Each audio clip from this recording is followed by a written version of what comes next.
दोस्तों आज के हमारे इस वीडियो में जानेंगे कि भारत सरकार की कौन कौन सी ऐसी मिनिस्ट्री है जो एनजीओ को सबसे ज्यादा फंड देती है, फंड प्रोवाइड कराती है। तो नमस्कार दोस्तों, मैं नीरज तिवारी, आप सभी का हमारे ऑर्गेनाइजेशन के चैनल पे बहुत बहुत स्वागत है। दोस्तों वीडियो स्टार्ट करने से पहले आपसे रिक्वेस्ट है कि अगर हमारे ऑर्गेनाइजेशन के चैनल को सब्सक्राइब नहीं किए हैं, कृपया सब्सक्राइब कर दीजिए, साथ ही साथ बेल आइकन को प्रेस करके ऑन कर लीजिए ताकि इस तरह का नॉलेजेबल वीडियो आप लोग को नोटिफिकेशन के माध्यम से मिल सके, फिर बाद में आप उसका लाभ उठा सको।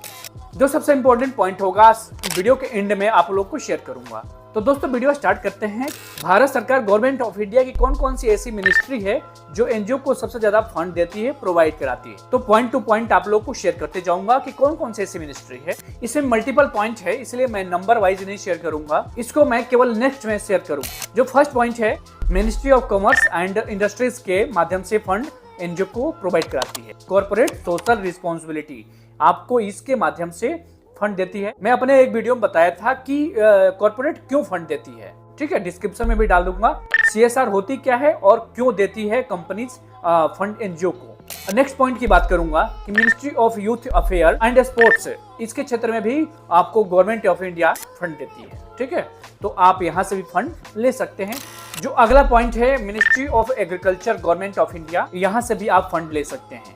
एग्रीकल्चर के अकॉर्डिंग जो काम करते हैं वो सब यहाँ से फंड पा सकते हैं। जो नेक्स्ट पॉइंट है, ministry of environment protection government of India NGO को फंड प्रोवाइड कराती है। नेक्स्ट पॉइंट है, ministry of culture government of India के अकॉर्डिंग जो कल्चर डिपार्टमेंट है वो आपको एनजीओ के लिए फंड प्रोवाइड कराती है। अब ये जो कल्चरल डिपार्टमेंट है ये फंड क्यों देती है? इंडिया में बहुत सारे बड़े बड़े इवेंट होते हैं जो इम्पावरमेंट करे, जो लोग को जागरूक करे, इस चीज के लिए गवर्नमेंट ऑफ इंडिया कुछ फंड रखती है। अवेयरनेस को लेकर काम कराने के लिए government of India fund provide कराती है, ठीक है। नेक्स्ट पॉइंट है, ministry of human resource development NGO को फंड देती है। नेक्स्ट पॉइंट सबसे इंपॉर्टेंट है, आप लोग समझिएगा, जब से मोदी सरकार आई है बहुत सारे ऐसे रोजगार स्टार्ट हुए हैं जो मतलब सोच से परे है। लोग माने चाहे ना माने, आज से 10 साल पहले क्या इंडस्ट्री थी, क्या वर्क थे, आप लोग को भी जहां तक पता होगा बहुत सारे ऐसे लोग बिजनेस करने के लिए तरसते थे। परंतु ये जो मिनिस्ट्री आई है, ये जो गवर्नमेंट आई है, उसके बाद से जो डेवलपमेंट हुआ है, जो ग्रोथ हुआ है रोजगार को लेकर, बिजनेस को लेकर, आप लोग को भी पता होगा। तो ये जरूरी है जानना कि ये गवर्नमेंट जो है ये एनजीओ के लिए क्या प्रोवाइड कराती है। तो एनजीओ के लिए एमएसएमई से लेकर जो माइक्रो, स्मॉल और मीडियम इंटरप्राइजेस हैं उनको स्टार्टअप दी है। आपने सुना होगा कि एमएसएमई के अकॉर्डिंग फंड मिल रहा है। तो ये एनजीओ की एक्टिविटी के लिए ज्यादातर कारगर साबित हुई है और इस एनजीओ के माध्यम से बहुत सारे काम होते हैं। लोग समझते हैं कि एनजीओ केवल सोशल वर्क करती है। सोशल वर्क के साथ साथ बहुत सारी इंडस्ट्री में इन्वॉल्व है, बहुत सारे कार्यों में इन्वॉल्व है एनजीओ। आप लोग को समझना होगा और एनजीओ में जो लोग आते हैं ना, उसका जो बेनिफिट है उठाना आना चाहिए और बेनिफिट उठाना पड़ेगा, तभी जाकर अपने एनजीओ का ग्रोथ करा सकते हो, ठीक है। तो आपको समझना चाहिए कि गवर्नमेंट ऑफ इंडिया आपको बहुत सारी फैसिलिटीज दे रही है, उस चीज को कैसे लाभ उठाएं, वो जो व्यवस्था है कैसे अडॉप्ट करें, कैसे वहां से लाएं। जो सबसे इंपॉर्टेंट चीज है, आपके पास कितनी कैपेसिटी है कि उसके अकॉर्डिंग जो फंड है, फंड को निचोड़ लाओ, अपने पास खींच लाओ, समझ गए। तो गवर्नमेंट ऑफ इंडिया आपके लिए बहुत सारी व्यवस्थाएं कर रखी है। नेक्स्ट पॉइंट है, मिनिस्ट्री ऑफ माइनॉरिटी अफेयर। ये जो मिनिस्ट्री है government of India he run करती है और इसके अकॉर्डिंग भी एनजीओ को फंड प्रोवाइड कराते हैं। नेक्स्ट पॉइंट है, ministry of renewable energy, energy के ऊपर काम करना, उसके लिए एनजीओ को भी फंड प्रोवाइड कराती है। एनर्जी क्या चीज होती है आप लोग को भी पता होगा, कुछ इमेजेस हैं उसके माध्यम से आप समझ जाइएगा। जब एनर्जी के बारे में बताने लगूंगा तो वीडियो काफी लंबी हो जाएगी, जिससे हम लोग अपने जो टॉपिक है उस टॉपिक से भटक जाएंगे। एनर्जी के ऊपर अलग से वीडियो बनाऊंगा। एनर्जी सबसे इंपॉर्टेंट है, आज किसी भी कंट्री को चलाने के लिए एनर्जी की कितनी अहमियत है आपको भी पता होना चाहिए और आप खुद इसी से सीख लो कि आपके घर में अगर एनर्जी है, जो रोजमर्रा की कार्य है कैसे इजी बन जाता है। एग्जांपल ले लेते हैं इलेक्ट्रिसिटी। इलेक्ट्रिसिटी जो है बहुत तरह से जनरेट होती है। अगर इस फील्ड में काम करते हो तो गवर्नमेंट ऑफ इंडिया एनजीओ के लिए इस सेक्टर में भी फंड प्रोवाइड कराती है, ठीक है ना। जो एनजीओ इस सेक्टर में काम करती होगी वही कर सकती है। नेक्स्ट पॉइंट है, ministry of rural development. Next point है, ministry of science and technology. Next है, मिनिस्ट्री ऑफ रोड ट्रांसपोर्टेशन और हाईवे के अकॉर्डिंग जो लोग वर्क करते हैं, जो एनजीओ इस सेक्टर में काम करती है, उनके लिए भी ये मिनिस्ट्री फंड प्रोवाइड कराती है। नेक्स्ट पॉइंट है, ministry of social justice empowerment. इस पॉइंट को समझ रहे हैं?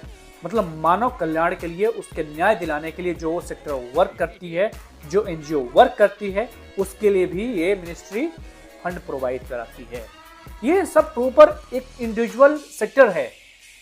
जो लोग नए एनजीओ बनाए हैं, जिनको नहीं पता है, उनको समझना चाहिए कि ये सब सारी जो मिनिस्ट्री है, जो सारी डिपार्टमेंट अलग अलग है और सारी डिपार्टमेंट अपने काम करने के साथ साथ एनजीओ को भी फंड देती है। नेक्स्ट पॉइंट है मिनिस्ट्री ऑफ टेक्सटाइल, ये एनजीओ को फंड प्रोवाइड कराती है। नेक्स्ट पॉइंट है ministry of travel affair. Travel affair क्या होती है, ग्राफ में आपको डाल देता हूं, आप इसे सीख सकते हैं, जान सकते हैं। नेक्स्ट पॉइंट है मिनिस्ट्री ऑफ वाटर रिसोर्स। ये जो मिनिस्ट्री है एनजीओ को भी फंड प्रोवाइड कराती है ताकि आसानी से इस सेक्टर में डेवलपमेंट हो सके, इसका सेविंग हो सके, वाटर रिसोर्स का जो जरिया है वो बन सके, ठीक है ना। तो इसलिए गवर्नमेंट ऑफ इंडिया इस सेक्टर से भी आपको फंड प्रोवाइड कराती है, एनजीओ को फंड प्रोवाइड कराती है। जो नेक्स्ट पॉइंट है मिनिस्ट्री ऑफ चाइल्ड डेवलपमेंट। इस तरह के तमाम मिनिस्ट्रीज हैं जो एनजीओ को भी फंड प्रोवाइड कराती है। तो आपको आना चाहिए, पता होना चाहिए कि एनजीओ सेक्टर में काम कर रहे हैं तो ये कहां से फंड ला सकते हैं। ये तो मैंने कुछ एक नॉर्मली बताया था कि इतनी सारी मिनिस्ट्रीज हैं जो आपको फंड देती है। इसके अलावा भी बहुत सारी मिनिस्ट्रीज है। गवर्नमेंट ऑफ इंडिया का जितनी भी मिनिस्ट्रीज है ना, वो सब एनजीओ के लिए भी फंड प्रोवाइड कराती है। आपको पता करना पड़ेगा, तब जाकर आपको अपने सेक्टर में जो आप कर रहे हो वो अपने सेक्टर के अकॉर्डिंग फंड वहां से डिमांड कर सकते हो, या प्रोजेक्ट के अकॉर्डिंग प्रोजेक्ट करके वहां से फंड पा सकते हो। अब सबसे इंपॉर्टेंट इस वीडियो में ये है कि अगर आप जिस सेक्टर में काम करते हो उस सेक्टर में ही आप इस फंड को अप्लाई कर सकते हो लेने के लिए, फंड लेने के लिए। अब आप काम करते हो एजुकेशन में और जाओगे आप हेल्थ को लेकर हेल्थ डिपार्टमेंट से फंड मांगने, जो गवर्नमेंट ऑफ इंडिया की हेल्थ डिपार्टमेंट है उनसे फंड मांगने जाओगे तो ये यहाँ से रिजेक्ट हो जाएंगे। आप वहां पे अप्रूवल आपको नहीं मिलेगी, आपके एनजीओ को अप्रूवल नहीं मिलेगा।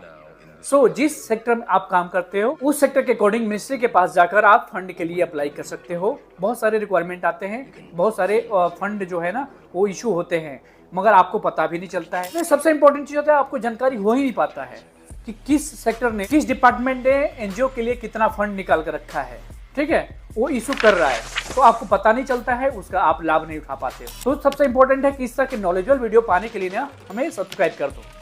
हम इस तरह के नॉलेजेबल वीडियो हरदम लाते रहते हैं। जो भी फंड होता है, जैसा भी फंड होता है, मैं आपको जरूर शेयर कर देता हूं कि इस तरह के फंड आ रहे हैं, इस तरह का फंड आ रहा है, आप उस पर अप्लाई कर सकते हो, ऐसे पा सकते हो। तो एक बार फिर से रिक्वेस्ट करूंगा कि हमारी ऑर्गेनाइजेशन के इस चैनल को सब्सक्राइब नहीं किया है, सब्सक्राइब कर दें, साथ ही साथ बेल आइकन को प्रेस करके ऑन कर लें। अमूल्य समय देने के लिए धन्यवाद। नमस्कार, जय हिंद, जय भारत।